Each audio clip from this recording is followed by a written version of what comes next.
So it's something that with this lead, again, I'm not really using it to bring her anywhere. It's more of just the tool to use that if she's does this kind of like blow you off or something, it's not this game of like chase down and you got to go grab her and then bring her back to the bed. And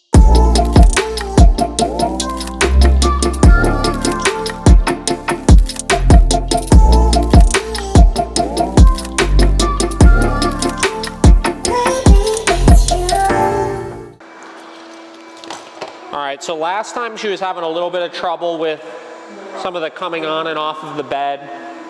So we're gonna work on that a little bit more here to start, just see how she does with it, kind of make any adjustments we need to. Come. Good job. Good job. Okay. Bed. Good.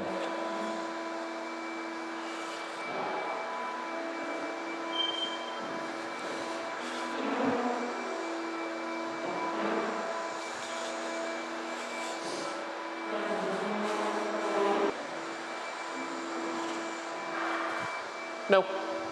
Come on. Bed. Good. So she's still a little jumpy with it, but she's very smooth about getting off when I need her to and getting back on when I need her to. So definitely an improvement. Do a couple more of these. Yeah, I feel like sometimes we overlook the training for a specific picture like that, you know? Like, again, a specific predictable event that you know the dog behaves in a certain way, and it's like we wait until it's like naturally happening, and I think a lot of that has to do with it's like we want to be fair, and we feel like we're like setting the dog up for failure by doing it, but again, we know it's going to happen, right? So by painting that picture for the dog nice and clearly and taking advantage of that moment, it just makes it easier later on for us.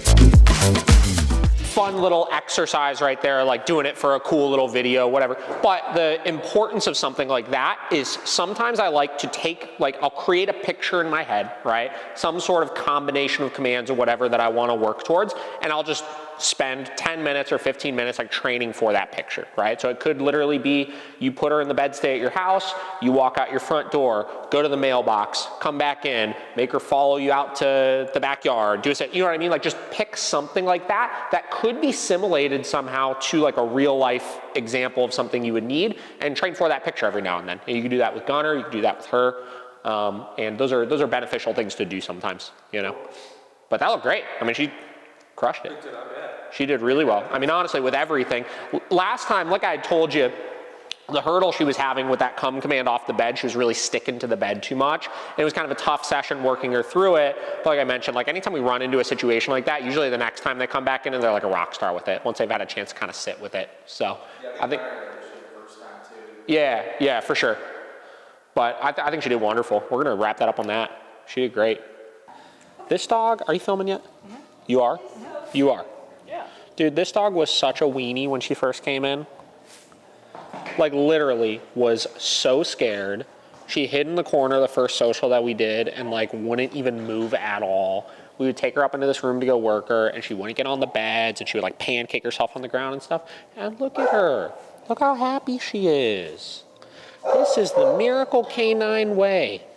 Look, she's too excited. She can't even hold her damn bed stay because she's like, I gotta do a come command. Unbelievable.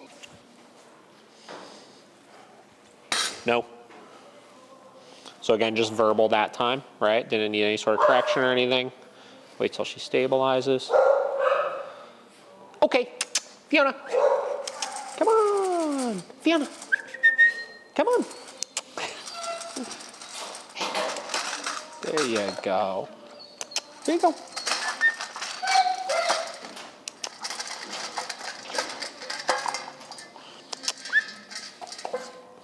And we'll do another repetition of that. So that's the point. Once we hit that point, usually we're in the clear with it.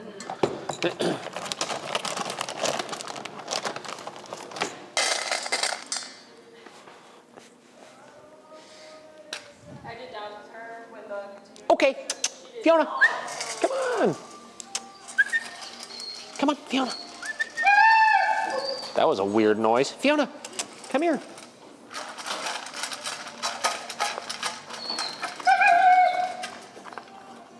Good. Try again. I wouldn't even worry about correcting for it. Some of that stuff, you're just not even getting anywhere with it, you know? Okay, come on. There you go. Good job.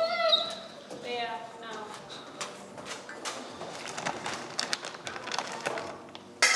So give me that food. Okay.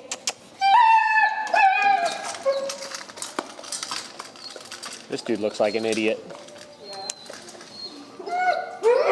Good job. And he has to wear shirts because his harness gives him some reaction. Well, good thing he's not going to be wearing a harness and doesn't need to wear shirts anymore.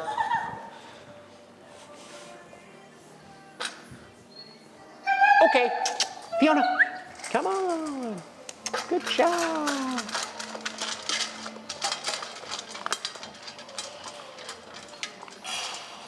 Good job. Do one more.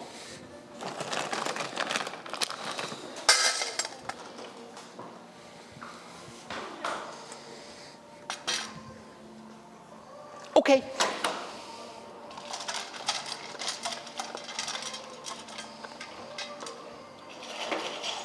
Very good.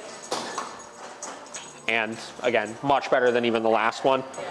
So next one, we should hit a point where she's just waiting for it, and then we'll start to see her just get the groove a little bit better. So that was great.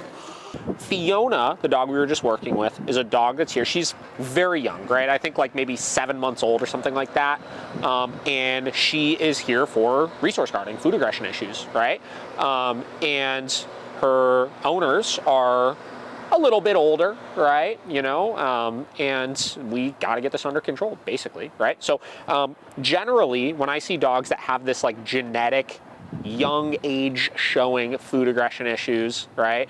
A lot of times I see that it kind of stems from this place of just complete lack of impulse control. So she was the dog that you have food, and if you drop something on the ground, she's like a fucking bullet for it. You set that bowl down, she is just going for it with all her might, just absolutely no impulse control around it, right? So what I've found is by addressing the impulse control issue and getting the dog just slowing the fuck down and thinking a little bit more and being a little bit more mindful of the human around the food, that you avoid the resource guarding in the first place. So maybe 5 days ago, 6 days ago, something like that, Senny came to me and said, hey, she's growling and snapping over her food, which is something that she's obviously here for, and we haven't really worked on it so far. So we decided to take her out and to take a look at things, and I implemented the method I've done many times before with dogs like her, where I take the bowl, I don't say sit, I don't say wait, I don't say anything like that, because those things do two things. One, they imply that if I don't give the sit or the wait, that the dog is allowed to just go for the food and do whatever the fuck they want to, which is not the case. That food is mine until I give it to you.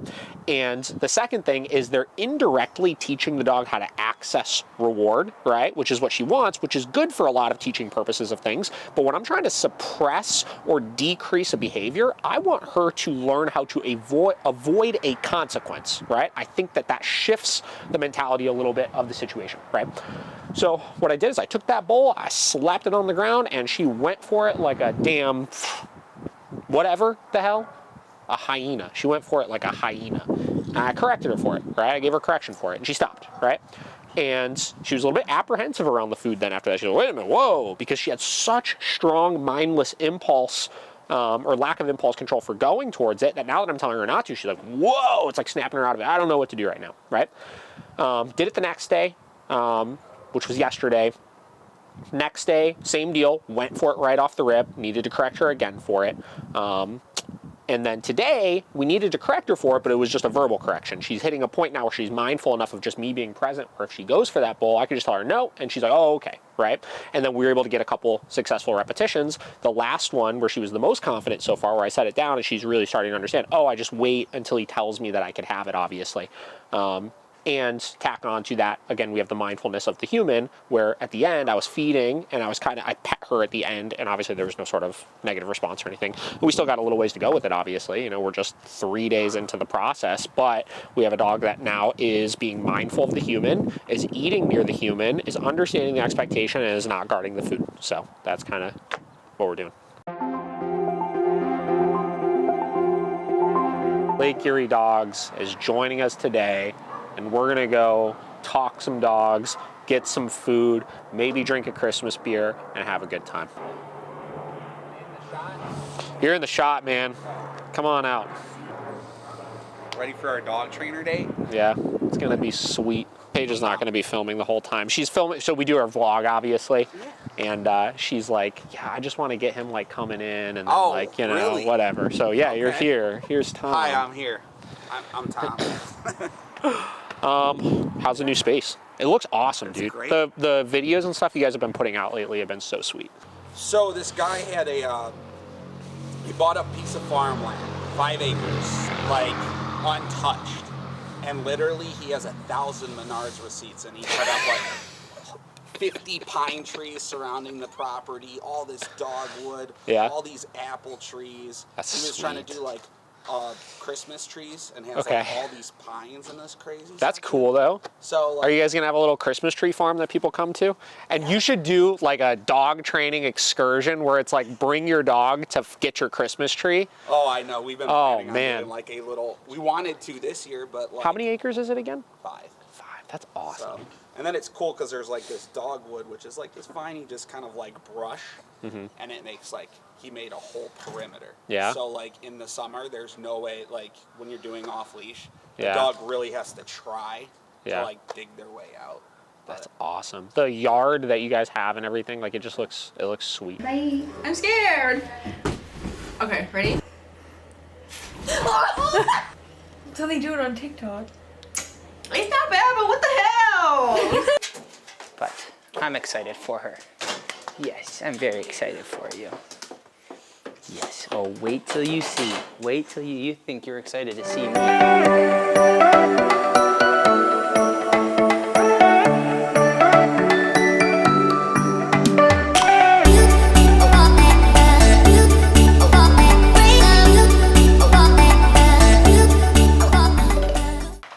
All right, so while she's kind of calming down a little bit still, I'll just kind of talk about what the rest of the day is going to look like. So we're going to kind of work through the same way we worked her through the program, right? We're going to start kind of easy and then work our way up. So I'm going to kind of work with showing you guys a couple of repetitions of walking through each command and then giving you guys plenty of repetitions as well to kind of work through it as well. So first thing we're gonna do is our bed stays. This is mostly an in-the-house kind of command, you know, with the bed being somewhere in the living room or wherever it may be around the house. And then the main thing with this command is that it's gonna be a place for her to kind of, her little zen area. It's gonna be a place for her to kind of be able to go and relax and kind of just like hang out, you know, so that if she does get really amped up or something with a guest coming over or Amazon guy coming dropping off a package or something like that, she's gonna be able to kind of go and relax for a minute there. So with the criteria of this bed stay, it is gonna be that all 4 paws have to go onto the bed and stay on the bed, right? That's really the only rule I have with this command. So I don't care if she's sitting, I don't care if she's standing, laying down, I don't care if she's doing spins on the bed for all that matters, you know? As long as all 4 paws are on that bed, she can do whatever she needs to, and then duration will be implied, so as long as she's on that bed, she's there until I release her. I'm going to kind of walk her up. I'm going to start with the lead right now because she's clearly wants to be by you guys right now. And the main thing with these commands is kind of setting this new standard of like, I'm going to kind of be in charge here. So when I need you to do something, I need you to do it the first time, right? It's no longer kind of like her dictating when she gets to listen to you or when she wants to listen to you, right? It's going to be something where if I need you to get to the bed or something like that for whatever reason, this is what I'm telling you to do, right? So when I'm doing this bed command, it's going to be something that I'm going to kind of walk up and stop a little bit away from that bed and then just simply tell her bed, right? Always give the dog benefit of the doubt, give her a few seconds to kind of let those wheels turn and everything, especially with you guys in here. This is always the best thing to work through first because again, it is kind of the easiest concept to kind of understand for the dog. But with you guys being this like high stimulation of like, well, do I want to listen to Seamus or do I want to just go hang out with mom? You know what I mean? So this is going to be like why I have the lead. Even though I have it in my hand, I'm not really using it. You're not going to see, I'm not going to like pull her over or anything. It's going to be solely on her. At this point, she knows what she's supposed to be doing, you know, when I ask her. Once she gets onto the bed, again, all 4 paws on, I'm going to mark with our good marker and then I can give her a little bit of the kibble, right? So I'll show you what that looks like. Bed. Good girl. Right? Then I can just go ahead and just drop that lead. Now, she works relatively low in terms of working with the other dogs. It's something that this thing goes from 0 to 100. I'm at like a 10 right now. Because again, I'm trying to see how low I can go for it to still matter if you break that command, right? Again, setting that line, but you can see she's kind of like moving around a little bit, trying to get comfortable. And because she knows that duration is implied, she's on there until I go and release her, right? So it's going to be something that, again, I don't really care what she does as long as she stays on that bed. Now you can see she's getting a little bit more antsy with like, oh, okay, I see mom, I kind of want to go over there, you know? So this is where the point of working this duration going home is going to be very important, where you're starting to kind of build this distance a little bit from you guys, where she doesn't seem like she has to always be like right on top of you guys, right? So when guests come over or, you know, someone else is moving, jogging across the house or something, she doesn't have to feel like she's like, has to be up front, ready to go, you know? When I'm going to release her, I want to reward for the duration as well, because I want to let her know that you staying on this bed, you staying in this command is good as well, right? So I want to, again, mark with that good marker, then I can give her another couple pieces. Good.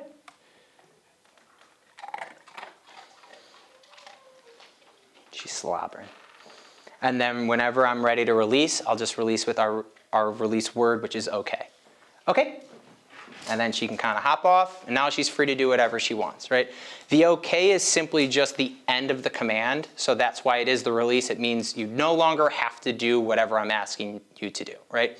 So we're working a lot of repetition today, so as we're doing these reps, obviously I do want her to get off so that I can continue doing these repetitions, but when you're at home or something, if she's holding the bed stay for 15 minutes or an hour or whatever, however long you want her to be there for, once I release her, if she's like, this is pretty cozy, I think I'm just gonna kind of stay here, take a nap or whatever, that's totally fine, right? I will never correct her for just kind of staying on that bed after I release her, because again, once I say okay, it's basically all I'm saying is you no longer have to do what I just asked you to do, right? And that goes with all of our commands as well.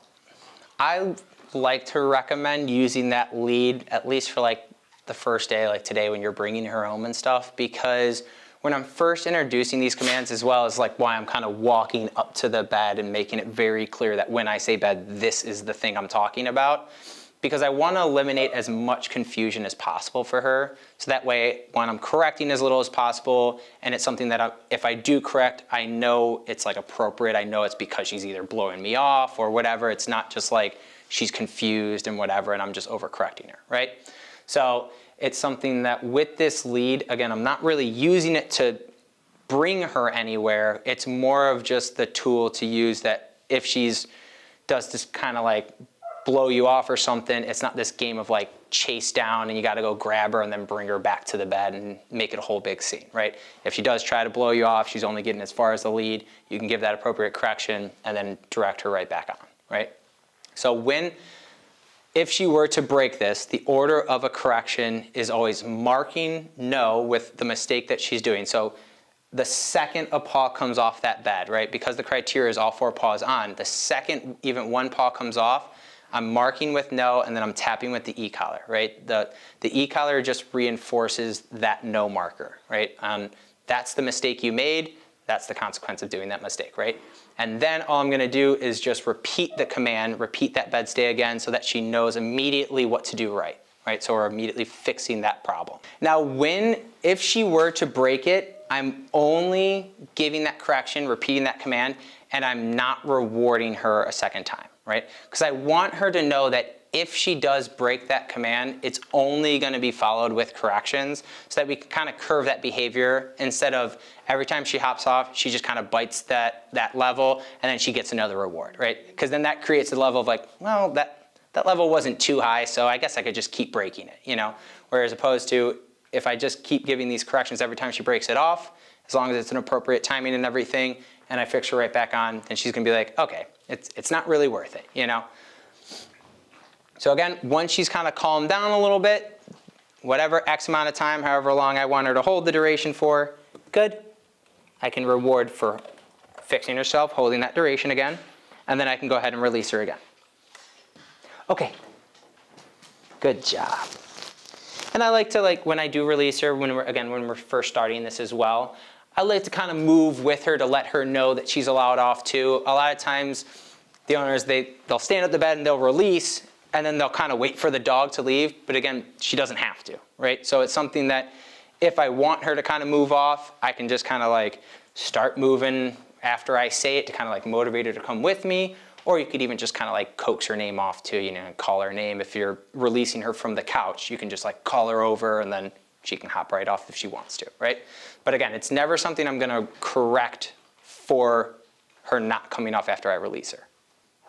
When we're working this, again, one of the main purposes of adding a bed stay into the household and everything is for her to kind of calm down, right? So again, when guests are coming over, if there's something exciting going on outside, whatever it may be, she's getting a little hyped up from playing with her toys, I don't know. It's gonna be something that she's able to go over there. So when I put her on there, I want her to be on there until I can kind of see her calm down, right?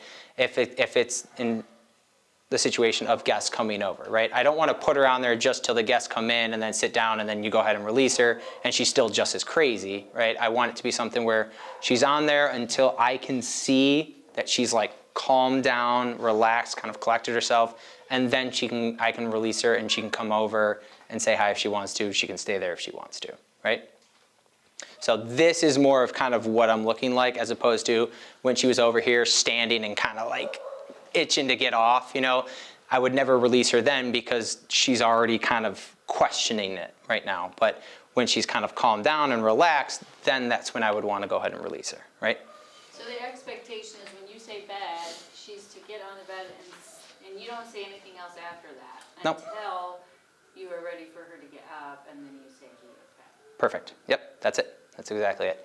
And later down the road, we can layer commands. You can ask her to down on the bed and stuff like that. But for right now, I want to just work individual commands. So I'm not confusing you guys too much with, where does she have to listen to and what can she get away with and everything.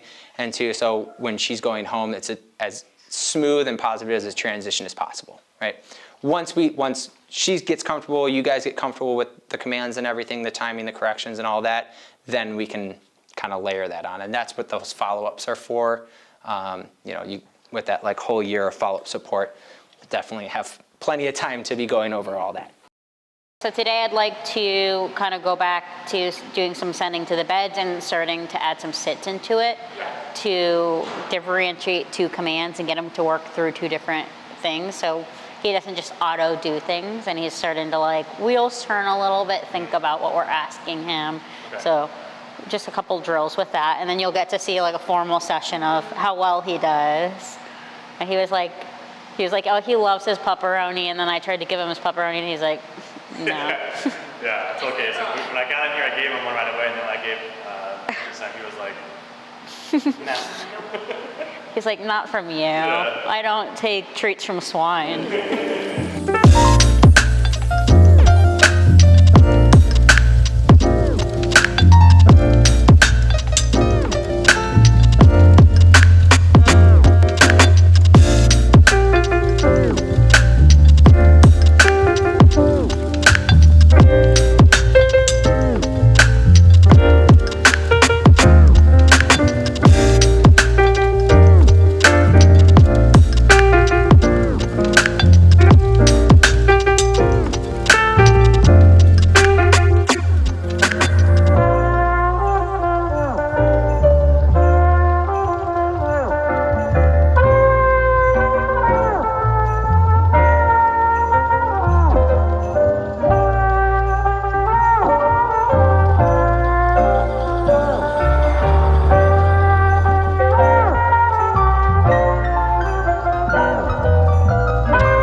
I think he's just trying to do the right thing, and he knows that the bed is kind of the safe space. So sometimes when we're drilling beds like this, we see like when we say okay, they're like standing there and not really sure what to do, and we're like, come on, I released you, get up.